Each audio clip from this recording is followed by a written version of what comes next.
Welcome to the latest episode of Gym Growth Tactics, where we delve into the personal side of entrepreneurship. In today's insightful conversation, we explore the delicate balance between risk and stability, the power of influential partners, and the transformative nature of embracing the journey itself.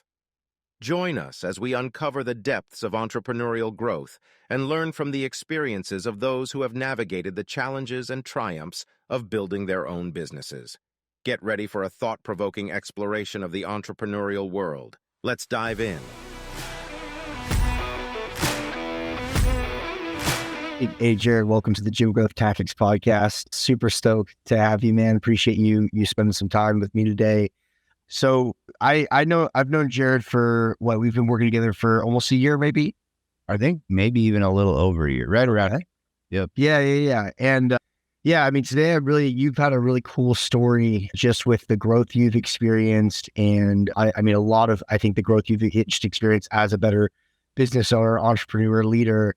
And I think that a lot of people who follow me and probably follow you too that own gyms are like right where you were and continue to be. And I think your story can help a lot of people to experience more growth in their business. So I'm excited to dive in, man. So appreciate you being here. Yeah, of course, dude. I'm excited to be here. Cool. Dude, let's dive in. So when did you open Richmond Elite Performance, and take me through your story of really just even how you got there? Yeah, so we opened, it would have been the late summer of 2020.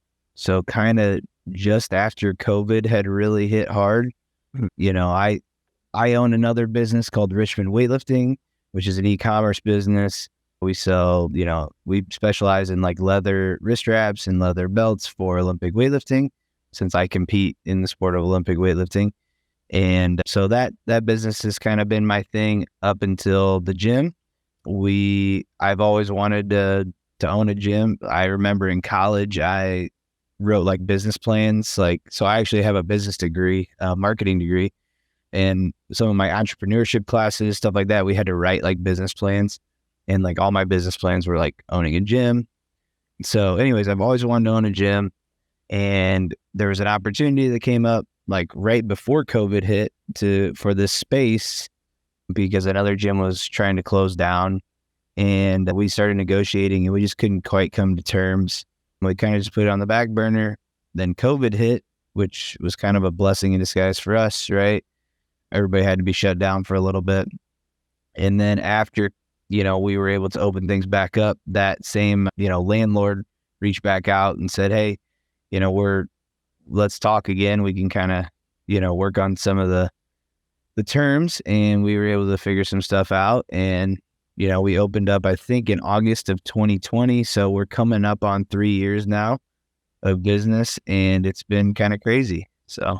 Dude, yeah. So you mentioned COVID being a blessing in disguise. Obviously, I kind of know the situation, how it affected me, and a little bit about your business. But for the audience, how did it impact things almost in a positive manner for you? Well, I mean, I'm going to be honest, we got some stimulus money. Both me and my wife got stimulus money. And, it doesn't sound like a lot, but like we banked that up, and I was able to use that as like a chunk of change to put down and start the gym, buy some equipment, or, put, first and last month's rent down. I didn't have a ton. I mean, when I opened the gym, I was 25, so didn't have a ton of cash laying around. So that little bit of stimulus money really helped out. And where I was able to get some unemployment, which, was like the extra unemployment money. What were you doing for work before you started? So I owned my e-commerce business, and then I also was coaching CrossFit. And so when the CrossFit gym closed down, I was able to collect some unemployment from that. And that helped, like along with like the stimulus checks, I was able to kind of, save up some money. And when a lot of people were using that on like dirt bikes and motorcycles and trucks.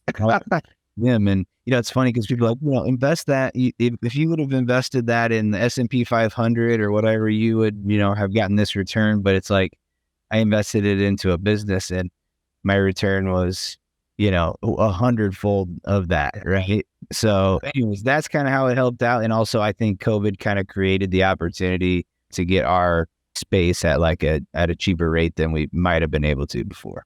Yeah, man, it's so cool spinning it like that because it's so true. I mean, to open my gym in 2000, we opened in 2017, but I bought a lot of stuff in 2018. I had to sell Tesla stock that I had. Wow. And in 2018, maybe it was like $5,000 of Tesla stock. It might have been 50 grand eventually, or I don't know, like 35, but it's obviously, it paid more dividends than that Tesla stock would have paid me, even though looking back, you're like, oh, what if I found that money elsewhere? But you made lemonade out of lemons. COVID happened when everyone else is kind of scared, they're fearful, or let's say what most people did, they either bought some fun stuff with it, like a dirt bike and a new car, or they invested it, you create a business. So I think that's really cool. How was your first year of operating? I know like for me, that first year was really tough, a lot of long hours, I didn't pay myself a dime. Was that your experience as well? Well, yes and no. I'd say my experience was maybe a little different than yours because we know that like I have a pretty low overhead compared to you as far as like I'm in Iowa. So the market's a little bit different. So I was lucky enough to kind of, since I had coached at other gyms before, I had a membership base, I think, that was going to kind of follow me. And it was a relatively small one, but I never had to worry about like paying my bills as far as like losing money every month. I would say building the space out, was pretty much just me, my brother, I had some friends that were able to help out. And then, just learning what to do, that was stressful. And then when I was opening the gym, I was also still really trying to train to compete at a pretty high level. And that was definitely stressful and hard. But I've actually found that my hours have increased, right, in work later on since we started working together, just because I've been able to drum up a lot more business. Mm-hmm. So is that a shameless plug for working with me as a business coach? Yeah. I think one thing is like, hey, if you're going to work with Zack, you might want to be prepared to work a little more because you're going to make a little bit more money. Yeah, that works. So, but yeah, anyways, that's kind of, we started out, it was actually a pretty good, I'd say, amount of work that I was putting in at the beginning. Looking back on it, I think I probably thought that was a lot of work, right? I think it's less stressful now because we're in a better spot financially in certain ways. And I think I know what I'm doing more, thanks to you especially. But, it was definitely a learning experience, and you just didn't know if like, hey, this is something that I want to do long-term at first until you really figure it out. Yeah. It's interesting. And you mentioned you've always wanted to own a gym and writing like even like business plans in college and stuff for it. How similar is the current setup to the business plans? Like, have you ever looked back and like see what you wrote out and then looked and said, I'm actually doing some of this, or no, or what you found? Definitely different. When I started when I was writing the business plans, it was more of like, I was thinking of like more of like an open gym facility, and just like open gym, or I think I remember most of the business plans were like an all-in-one gym. So I was like, I had this kind of maybe unrealistic view of I was going to market to everybody, and I was going to be this one all-in-one facility with like, we had CrossFit and strongman and powerlifting and weightlifting and, all this stuff. And, I wasn't necessarily thinking about the coaching aspect as much. With the business plan, it was a very passive income, right from the get-go, right? You're just going to open and people will come.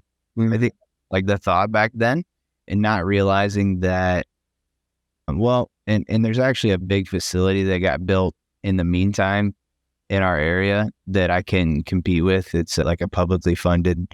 But point is, I think one of the big things when I started working with you is, you made me realize that like it's tough to compete with, the YMCAs of the world or those things, as far as equipment goes and price.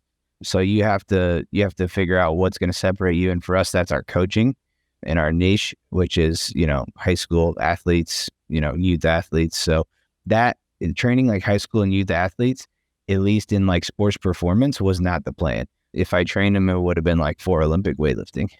Yeah, I know. Obviously, you've made that shift greatly. Speaking on the other gyms, it's interesting. Like you said, a lot of bigger guys can make the volume play. They can charge very little and have a ton of space and ton of money just because they have more of it to then build something out and undercharge. And us little guys, like we're never going to be able to compete with that. Like we always have to charge above market value or fair market value rates. And our space, we can't buy new stuff every month. It's not realistic. And I see so many facilities pop up, come and go. It's usually 3 years, I find, is like the life cycle for those gyms. Most honestly, most gyms, because that's what they think. It's the business plan of, I open it, they'll show up.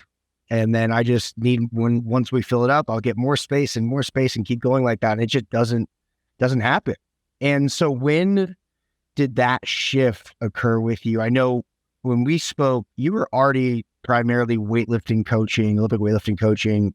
You were doing some athlete stuff. We've obviously shifted to more of that with the small group stuff and PTs. But when did you realize that maybe this open gym concept where I'm bringing in all these different sports, this mecca of strength training, isn't going to be reality? Well, definitely. I mean, when we started working together, I was doing, I don't know if you remember, but we were trying to really focus on the open gym plus coaching memberships, which for people that don't know is basically just, athletes get an open gym membership so they can come in whenever they want. And then you do remote coaching with those athletes. And that was like probably the primary membership base.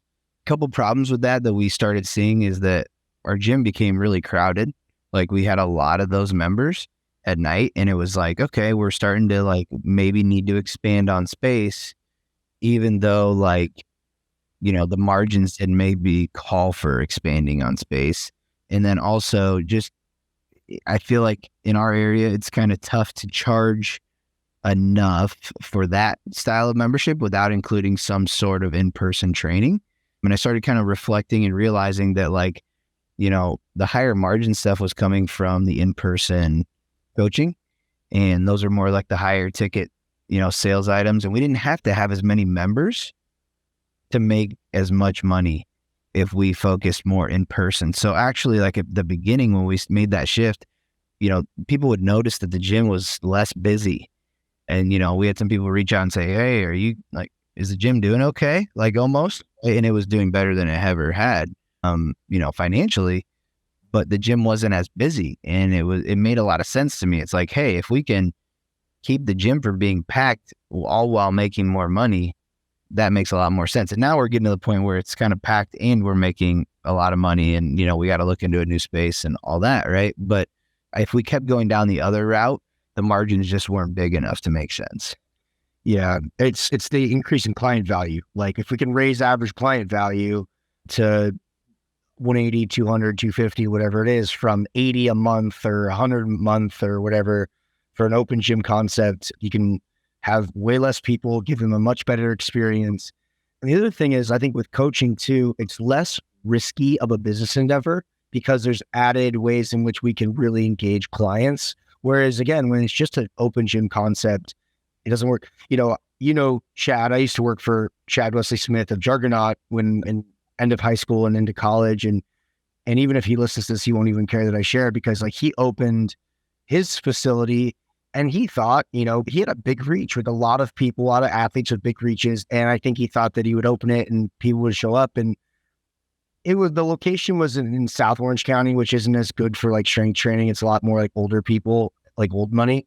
But because the gym wasn't the focus, rightfully so, he's done so extraordinarily well with his coaching and Jug AI and all that stuff. He's done amazing. It didn't grow to where I think he wanted to. And actually, that's how I started my gyms. I bought his stuff. So thank God. Thanks, Chad, for making that sacrifice so I could start my thing. Yeah, I think that's where a lot of people just think if you pop up shop, open it up, get that 24/7 access, then all you need is a cleaning person and then the equipment and you're good to go. But the thing is, you're competing with every other gym that pops up. Any other gym that has better equipment to you, like people are going to leave and just go to that one, which I've seen a lot in like the San Diego area. There's a lot of gyms down there where one will pop up, everyone moves to that one because it's new and nice, and then rinse and repeat, same thing 3 years later. And you're unfortunately having to find other ways to grow your business and grow your revenue, and it's a struggle. So yeah, if you're listening to this and you want to open a gym, or you maybe currently have a facility that's a little bit more open gym format, and you are maybe feeling some of the things that we're talking about, it might be good to look at how do I increase client value by offering a more personal service, a coaching service to increase client value. So yeah, that's a huge one. What has been like, I guess, one of your biggest realizations, like I kind of wrote down like a biggest surprise that hit you as a gym owner that you didn't think it would be as hard as it was, or something that kind of came out of left field. It's just like a different experience than what you assumed. I'd say that there's been a lot of those over the last year, kind of after working with you. You know, really, I think one thing was when we first started working together, I talked about like, I don't need to have a big facility, right? I don't need to have a lot of members. I was like, okay, I'll just scale my other business and this will kind of be my, you know, my side business, or it'll be something that's just for fun, you know. And now it's definitely my main thing, and I want to see how big we can take it. I want to see if we can, you know, I mean, I would love to potentially do to franchise later on. Like, I mean, I just want to see how big we can take it. So that'd be one thing. And with that, it's realizing that like my resources, or me as a human, you know, we have to figure out what I'm best suited to be doing to help the most amount of people, because obviously I still do a lot of coaching, but I have to get back away from that a little bit to focus on running the business and to grow the business. And, you know, when you first start thinking about that, you think, okay, well, I'm not directly impacting, especially for me, kids, right? I work with a lot of kids, and you're like, I'm not impacting the kids as much, but you're impacting a lot more kids if you can create a bigger business and hire the right coaches. And then that leads me to the issue that we're kind of running into right now.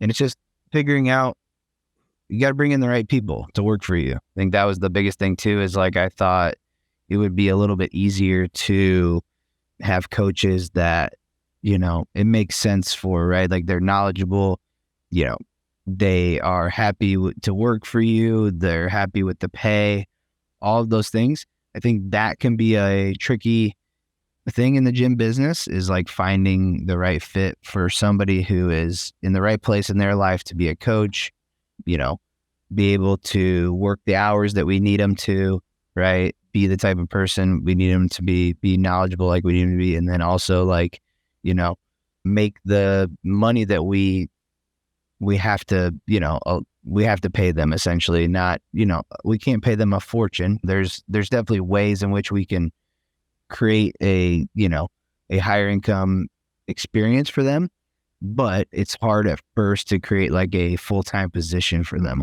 And so that's probably the tricky part that we're running into right now. And obviously me and you will keep working through that. But I think that's one thing that I didn't expect to run into. Yeah.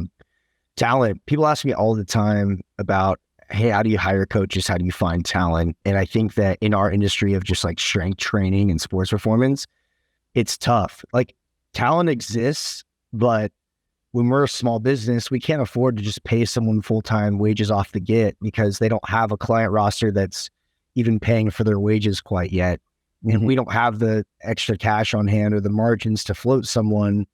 And so, yeah, like something that is more heavily commission-based structured, or, you know, hour by hour makes so much more sense, because that's most of the time all we can afford. I mean, most of my coaches, when I bring them on, like they have other jobs, and it's like that slow, like, okay, like I'll load you up. And then we get to a point where like I always ask them, you know, we have one of them right now. He's finally he put in his 2 weeks notice at his PT. He was a PT aide. And so he finally has enough clients to pay for his lifestyle at my gym. He's able to put in the 2 weeks. And now we can give him more people and get him to like a full-time wage. But that takes time, and not everyone sees our vision. You know, we're the visionary. We're always looking 2 steps ahead. We know someone couldn't be so good at what they can do, but maybe they don't see it for themselves, or they don't think it's possible, and they hold back a little bit. Over time, I think that goes away, because they see, oh shit, like you've built something big and there's other people doing this as their full-time job and it's successful. But when you're first starting out, you know, even in the first few years, it's still hard to prove that vision, and to show someone that, hey, you can do this full time if you just give it the effort it deserves. And that's what I found to be pretty difficult, is describing a vision and getting people to put in the necessary effort sometimes. Right. So yeah, talent is definitely a tough one. obviously, you've experienced a lot of growth. So do you feel like right now, your biggest struggle, your bottleneck is staff? I know you mentioned you need to figure out where you need to be in the business. And I think that's something that owners also struggle with is like, what is your role? So like, what is your current role right now at your current size? So how many clients do you guys have and what is your role mainly? So we have roughly between 90 and 100 active clients. That's, in-person clients. That's everybody. That's open gym, because we do still offer open gym memberships, open gym plus coaching. So that's everybody all together as we float between 90 and 100 members. My job right now is definitely coach. That's still a big factor in what I do. I'm still the head coach. I still coach the most amount of clients of anybody, but then I'm also the marketer. I'm the salesperson.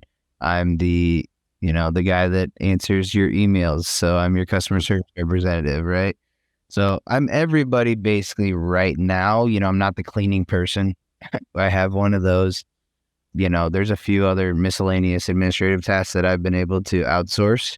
But that's kind of the next step that I know that we need to take in our business, is for me to become solely maybe not completely solely, but I need to focus mostly on sales and, growing the business from like sales. What we've learned is like, that's how you make your money, right? Like that's the direct line of making money.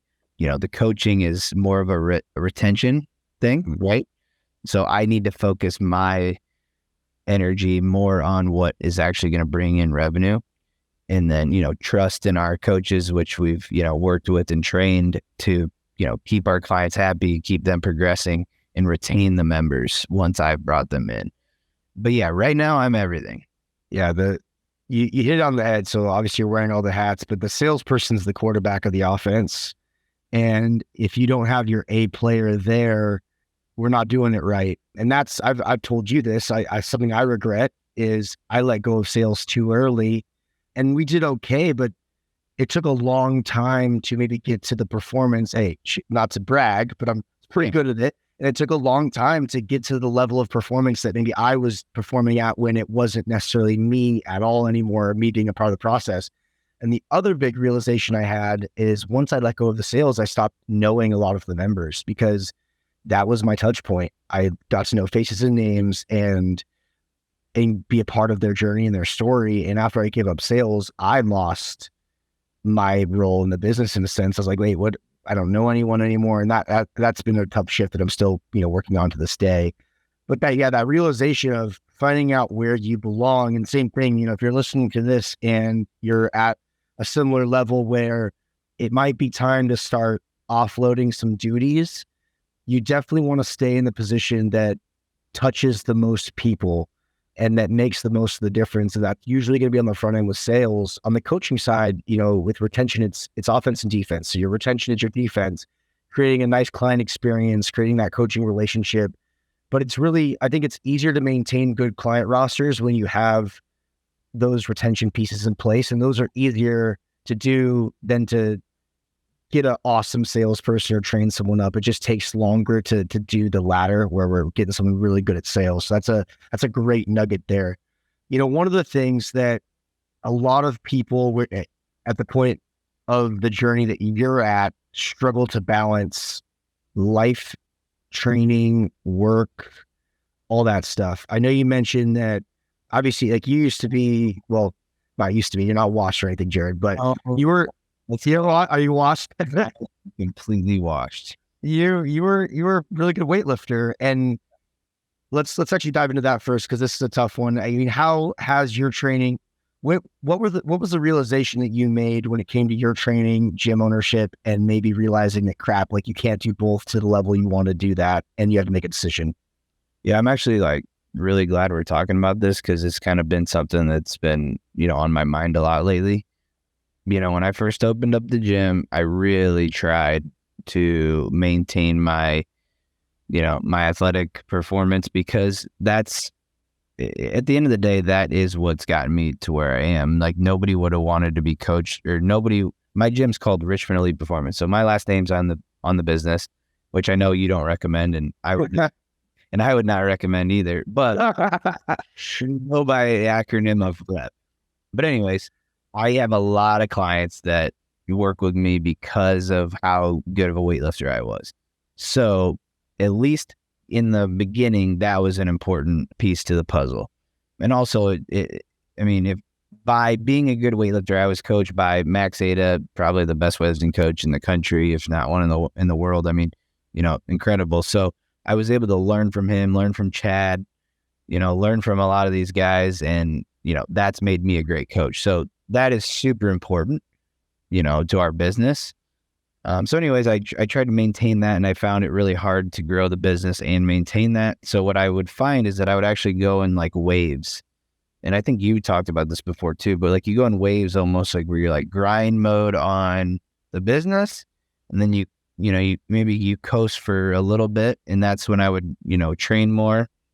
And my point is, like, I think that's fine to do, not from a training perspective, but just like from a business perspective, you push maybe the marketing for a little while. So something, and maybe me and you will talk about this when we talk later, is, I pushed the marketing for a while, but now I've realized that, we have to get more on the back end. We have to get more infrastructure in place.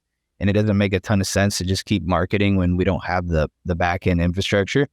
So anyways, I think that's great to do on a business perspective, or, in a business sense, but you can't really do that in a training sense and be successful in training. You can't really just like not train for 3 months, train for 3 months, not train for 3 months, train for 3 months. It doesn't really work. So anyways, right now I'm in a position where I haven't trained a whole lot in the last few months because the gym's been going crazy, but I need to find balance. And because my mental health really needs it. It's an identity thing for me, where I used to be Jared the weightlifter, right? And now I'm Jared the gym owner or the business owner, but I still, we all have a little bit of like ego, right? And like pride. And for me, I need to be training. It doesn't need to be, I don't need to be training 4 to 5 hours a day like I was at one point in my life, but I need to be training in some capacity. So that would be one maybe piece of advice that I would give, is just like try to find balance and prioritize your training a little bit more than I have, even during like times of growth.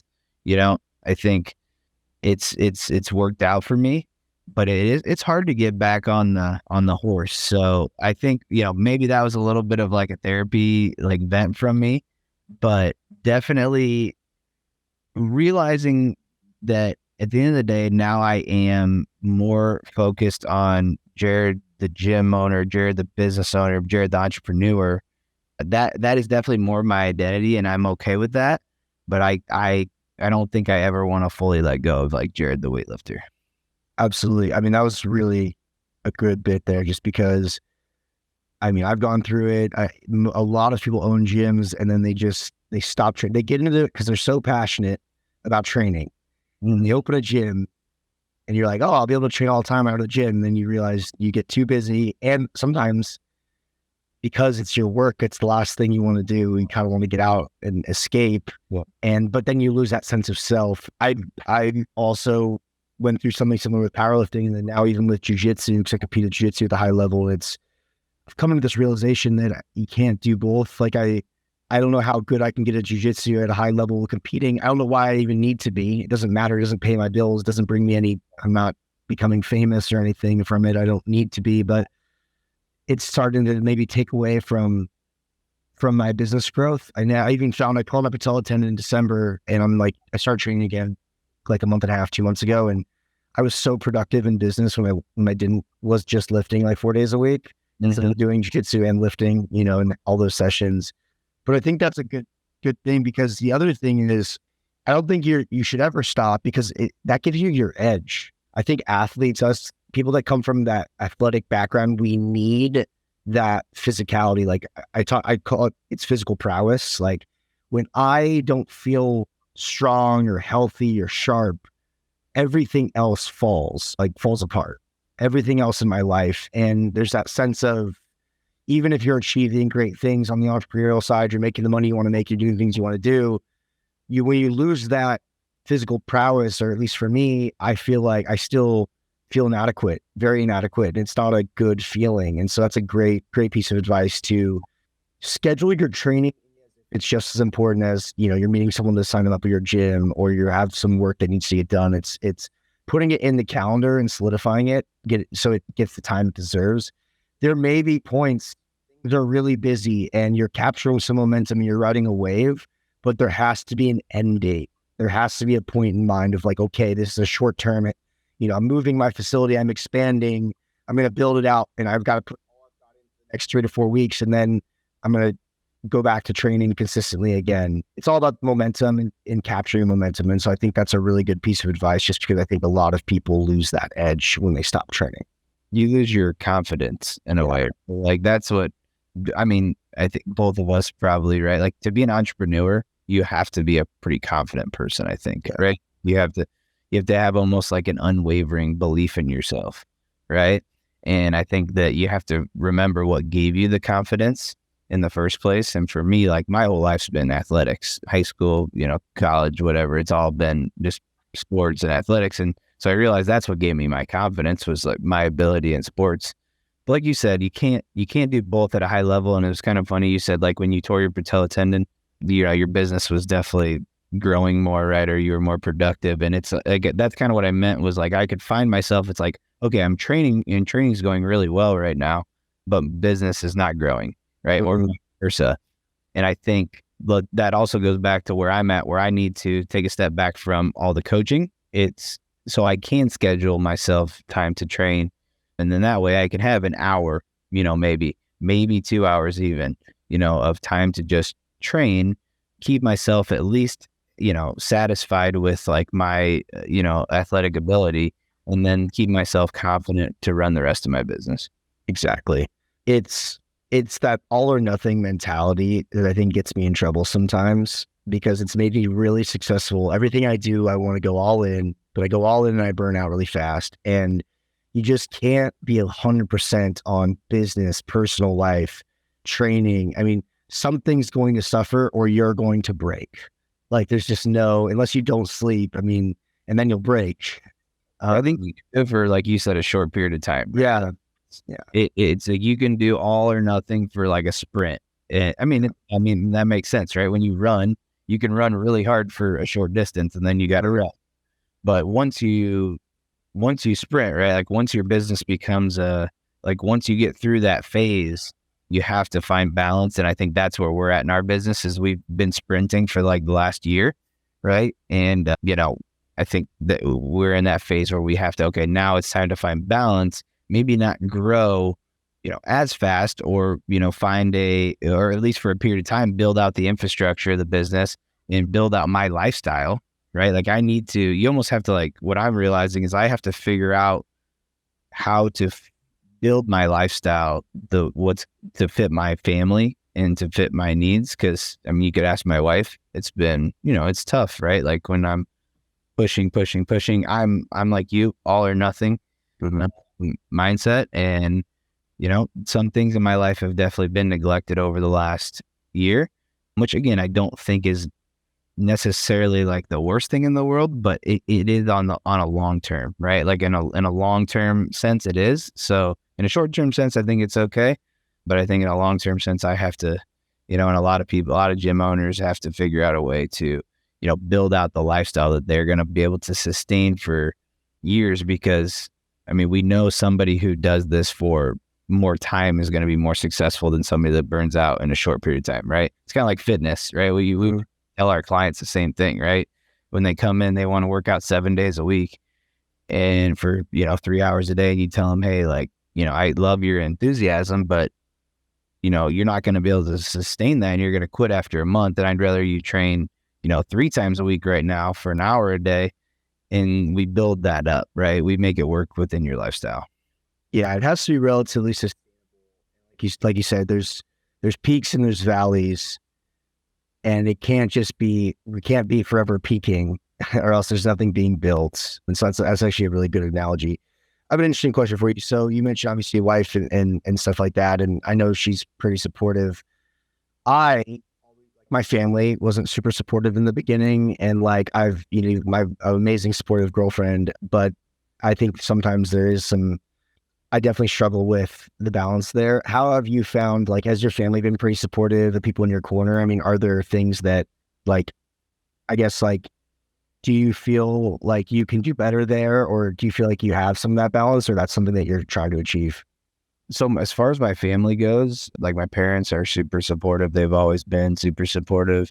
My mom works like a normal 9 to 5 job, but my dad he was just a siding contractor. So he put siding on houses, and not like really a big contractor. He just, neither one of them have a college degree. They just worked their whole lives. But the nice thing about them is like, they've always wanted more for me, and they've always seen that I could do more. So like, my mom told me this one time, and like, I remember it all the time. She goes, I never worry about Jared being successful. I worry about him being happy. And like that, man, I think about that a lot.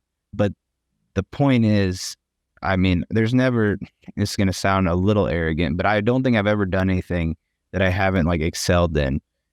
And it's not because I'm like some, superior human. It's just, I have that all or nothing mentality. So if I dive into it, I'm going to dive into it 100%. So I don't think they ever really, at least they never outwardly worried about me failing with my businesses. And you know what? Another thing, and whether this is healthy or not, I've always been able to disagree with my parents and been able to kind of have a, open relationship as far as like, I mean, if I don't agree with something, they say, we used to fight and bicker a lot. And so even if they didn't think that it was the right move, I probably would have done it anyways. You need to figure out it yourself if it's right or wrong based on if you succeed or fail. Yeah, exactly. I've always been like, you can tell me I'm wrong, but I'm probably going to go see for myself. Right? Yeah. You're an entrepreneur. Anyways, that's as far as my parents go, super supportive. Like they've always been awesome about that. My parents are just great in general. My wife's super supportive too. I think she's definitely more risk adverse than like a lot of people. But she's a teacher. So she actually having her job helped us out a lot because it's a stable income. She gets, the insurance, she gets all the benefits. When we bought our house, I remember going to try to buy our house, and, we would submit our Tax info together. Yeah. Tax info together. And the bank was like, yeah, like you guys basically can't afford, very much. And we were like, did the math, and we're like, we can definitely afford more than that. And, it's basically just because they didn't like my income, my self-income. So anyways, I remember our mortgage broker tried to he's like, let me try and run it with just Becca's income. Oh, no way. And they ran it. They took my income, which was income. I'm not saying it was a lot, but it was money. And they just took it off, and we were approved for like, I think it was like $50,000 more in our house. And that was enough to like actually buy a house. Where before it was like, man, I mean, we would be buying not the house we wanted. And we knew we could afford more. So she basically helped us get our house, so yeah, there's a lot of benefits for doing the things that, she does. One thing I'll say with my relationship, I mean, we've been together since we were 14. So oh, wow. We're going up on, I think we've been together 13 years, 4 years of marriage here in about a month. But, she does her thing and I do my thing. Becca doesn't, there's no fitness involved in her life, really. I was an athlete in high school. She was a ballet dancer, just very different people. And for us, I think it works really well because, we don't, and maybe some people would argue that this isn't a good thing, but we don't communicate a ton as far as the business goes. It's because it's kind of my thing. But what I feel like that does is it doesn't burden her with a ton of like the stresses that, that I have to deal with on a daily basis, because no offense to her, but that's not her thing. And I don't know that she'd be able to handle it as well as I do, just because we don't have the same makeup, right? She's more risk averse and, is better suited for a 9-to-5 style of job. But with that being said, she's always been, supportive of me and whatever I do. But I think it goes back to just the proof that I've put in these, or the belief I've put into these, my family's, put into my parents and put into my wife by just putting in the work always, right? It's like Becca's always seen like, hey, no, when I started my e-commerce business, people are like, there's no way that's going to do anything, right? And, we've been fairly successful. So I think, you build confidence in people by just, I think when I started, Becca knew me before I was ever an Olympic weightlifter, right? So I'd never done Olympic weightlifting before. I never lifted a weight really at all. And then I was like, hey, I want to be the best Olympic weightlifter in the country. And then, I have a silver medal at nationals. So I never won, but like I was pretty good. So I think, you at some point you have to earn your trust from your family, and like data points help with that. But I've been really lucky to have supportive people around me. Yeah, I'm glad you touched on that, because I think a lot of entrepreneurs, like male entrepreneurs, are sometimes seeking for a lot of people follow like the Hermosis now. So like they're Layla Hermosi or like the Alex, like the power couple, that duo where, like, for example, my girlfriend Cameron is very similar to Becca in the sense of like loves her 9-to-5, works for a nonprofit, is more risk adverse, pulls me back in good ways, or questions they like, makes me ponder some decisions a little bit more and look at things. And I think it's helped my development, to be honest, as a man, as an entrepreneur. I think it's finding the balance. And I do believe that opposites attract really well, because equally I push her to like, take the step, take the jump, take that new job, jump in. What's the worst case scenario? You find another one. And so I think it's all about balance. I think that's awesome, because like you said, not everyone can stomach the risk, but your track record says everything you do, you work your hardest to succeed, and most of the times you do. So therefore, your next opportunity, if work is the issue, you'll work for it and you'll get it done. And that's awesome, man. Dude, well, I feel like that's solid. I really appreciate everything, you've shared here today, and getting deep on some of this stuff. I think a lot of times we don't look under the hood of the business, behind the business, the entrepreneur behind the business in the gym. And I think we got deep today with some bits that I think that might be able to help some other folks out there. Yeah, dude, I really appreciate you having me on. It's been therapeutic for me too, right? Like you tell, like you talk to me, a lot, and I don't always like I get maybe a little bit deep, but like I feel like in this format, I was kind of able to give more of like the personal side. And this journey it's a journey, right? Like it's tough, so you're gonna have a lot of like learning and figuring stuff out along the way. But I think that's like the thing that I've had to come back around to, is like less goal and outcome oriented, and be more a little bit process and journey like oriented, right? Is like, hey, just start loving the journey, start enjoying the process, and like the learning that comes along with it. Exactly. Love it, man.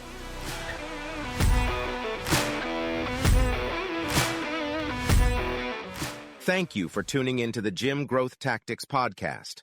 If you found value in this episode, don't forget to subscribe, leave a review, and share it with fellow entrepreneurs who could benefit from this podcast. Keep striving for success, and remember, you're not alone in your entrepreneurial journey.